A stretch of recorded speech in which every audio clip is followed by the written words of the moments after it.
আসসালামু আলাইকুম, কেমন আছেন? আশা করি ভালো আছেন। আপনি কি কাতারে কোনো ড্রাইভিং স্কুল থেকে কম্পিউটার টেস্ট পরীক্ষা দিয়ে ফেল করছেন? অ্যাপে ভালো পড়াশোনা করলেন, প্রশ্ন মুখস্থ করলেন, তবুও গিয়ে দেখেন পরীক্ষার হলে কম্পিউটারের প্রশ্নের সাথে অ্যাপের প্রশ্নগুলোর কোনো মিল নেই। দিন রাত পড়লেন ভালো প্রস্তুতি নিয়ে, যদি বারবার ফেল করেন তাহলে হতাশার কিছু নেই। এই জিনিসটা শুধু আপনার সাথে না, আরো অনেকের সাথেই হচ্ছে। আমি নিজেও যখন প্রথমবার পরীক্ষা দিয়ে ফেল করে ফেলি, পরে দ্বিতীয়বার আমি বুঝতে পারি আমার কোন জায়গায় ভুল ছিল। পরে ভুলগুলো সংশোধন করে দ্বিতীয়বার পরীক্ষা দিই, ইনশাআল্লাহ আমি পাস করে ফেলি। আপনি এই ভিডিওতে ক্লিক করছেন মানে আপনারও সেম সমস্যা। আজকে আমি যা বলবো সেটা শুনলে আপনি নিজেই বুঝতে পারবেন পরীক্ষার সাথে অ্যাপের প্রশ্নগুলো কেন পুরোপুরি মিল নেই, তাহলে আপনি কিভাবে এই পরীক্ষা পাস করতে পারেন। তাহলে শুরু করা যাক। প্রথমেই জেনে নি পরীক্ষা 40টি প্রশ্ন আসে, যার মধ্যে 34টি সঠিক আনসার দিতে হয়। সময় দেওয়া হয় মাত্র 30 মিনিট। সাধারণত পরীক্ষার হল স্বাভাবিক থাকে এবং আপনার সাথে অনেক স্টুডেন্ট পরীক্ষা দিবে। পরীক্ষার হলে গার্ড হিসেবে একজন কাতার পুলিশ থাকবে, ঘাবড়ানোর কিছু নেই।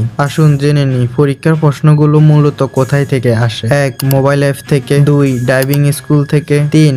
বাইরের উৎস থেকে 2 থেকে 3টা আসতে পারে। যদি আপনি এই পর্যন্ত বুঝতে পারেন তাহলে ঠিক আছে, আর না হলে ভিডিওটি আবার প্রথম থেকে একবার দেখুন। মূল কথায় আসা যাক। আপনাদেরকে বোঝানোর স্বার্থে এই ভিডিওটি 3 ভাগে ভাগ করা হয়েছে। প্রথমত, আপনার ড্রাইভিং স্কুল থেকে যে অ্যাপ দেয়া হয়েছে ভালোভাবে ক্লাস করা, ক্লাসের ভিডিওগুলো সম্পূর্ণ দেখা। অবশ্যই আপনাকে এই ভিডিওগুলো দেখতে হবে। প্রতি শনিবার সকাল 9টা আপনার ড্রাইভিং স্কুলে থিওরি টেস্ট নামের একটা ক্লাস হয়। আপনি যোগাযোগ করে ওই ক্লাসটি সম্পূর্ণ করতে হবে। অ্যাপ এবং আপনার স্কুলে থিওরি টেস্ট ক্লাসটির মাধ্যমে আপনি আসল প্রশ্নগুলো শিখতে পারবেন। দ্বিতীয়ত, আপনি সব প্রশ্ন জানেন কিন্তু ভুলগুলো করবেন না। কম্পিউটারের সামনে বসার পর তাড়াহুড়ো করে প্রশ্নের উত্তর দিবেন না। ধীরে সুস্থে প্রশ্নটি পড়ুন, প্রশ্নতে কি বলা হয়েছে। অবশ্যই আপনার সামনে থাকা হেডফোনটি কানে লাগাতে হবে। হেডফোন কেন লাগাবেন? এমন অনেক প্রশ্ন আসবে কম্পিউটার স্ক্রিনে যেখানে 4টি অপশন থেকে কোনোটাই সঠিক না, তখন কাজে আসবে আপনার হেডফোনটি। যখন ওই 4টি অপশন আপনি হেডফোনে শুনতে পাবেন তখন ওইখান থেকে যে কোনো একটি অপশন সঠিক। আশা করি বুঝতে পারছেন। আর তৃতীয়ত যেটি মাথায় রাখবেন,